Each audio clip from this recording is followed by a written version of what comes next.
FAQs about Myrica rubra, growing, buying, and more. As someone with a passion for diverse plant species, I found Myrica rubra, also known as the Chinese bayberry or yangmei, to be an intriguing addition to any garden.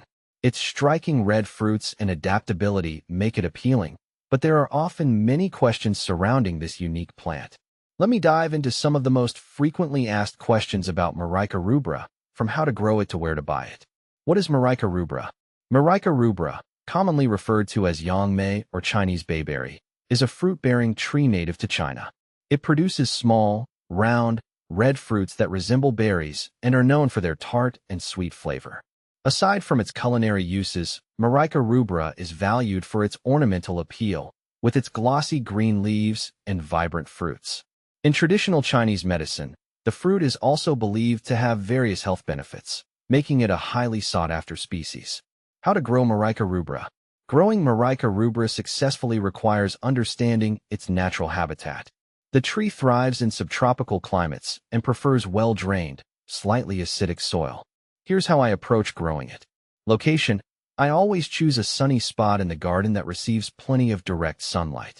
Myrica rubra prefers full sun but can tolerate some partial shade.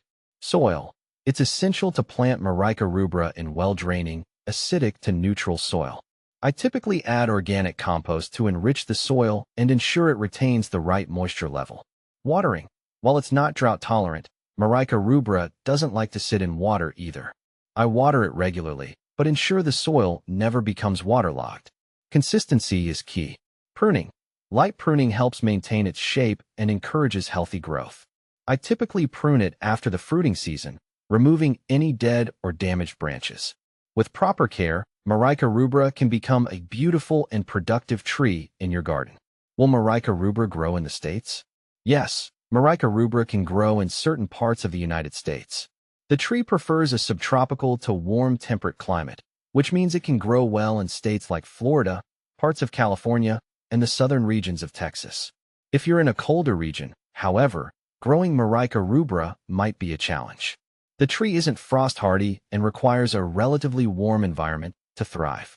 How to care for Myrica rubra? Caring for Myrica rubra involves providing the right growing conditions. I've found that regular watering and occasional fertilizing keep the tree healthy. Additionally, it's important to monitor for pests like aphids or scale insects, which can sometimes target the plant. Applying organic pesticides can help if you notice any issues. Mulching around the base also helps retain moisture and regulate soil temperature, particularly during the hotter months. Where to buy Myrica rubra? Finding Myrica rubra can be a bit tricky, depending on where you live. I've had the best luck purchasing it from specialty nurseries that focus on rare or exotic plants.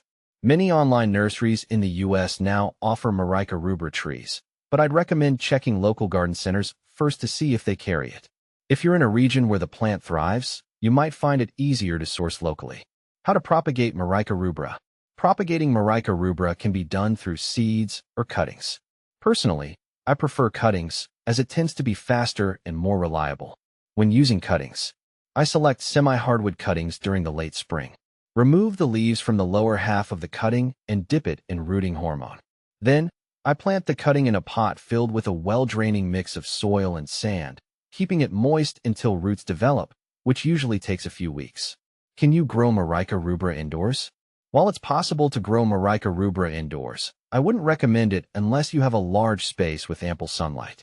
The tree can grow quite large and needs plenty of light to produce fruit.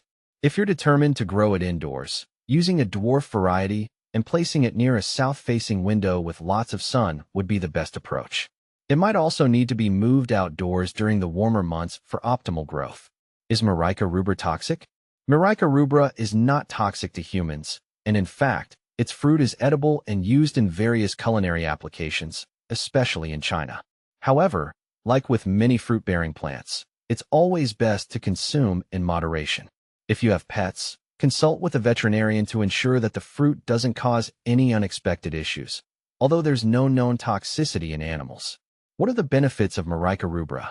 There are several benefits to growing Myrica rubra, beyond just its aesthetic appeal. The fruit is rich in vitamin C and antioxidants, making it a healthy addition to the diet. In traditional Chinese medicine, It's believed to aid digestion and boost immune function.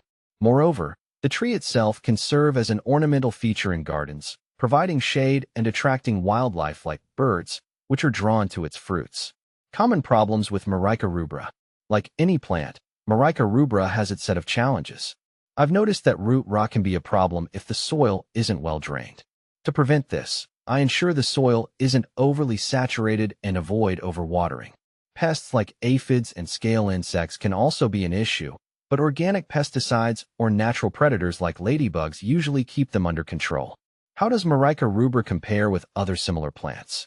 Myrica rubra is often confused with plants like wax myrtle, Myrica cerifera, which is more common in the U.S.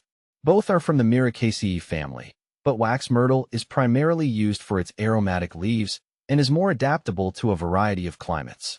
Myrica rubra, on the other hand, is prized for its fruit and ornamental value, but is more particular about its growing conditions. Myrica rubra is a rewarding plant to grow if you're in the right climate and are looking for something unique. It requires some care and attention, but the payoff is worth it, especially when you're able to enjoy its delicious fruits.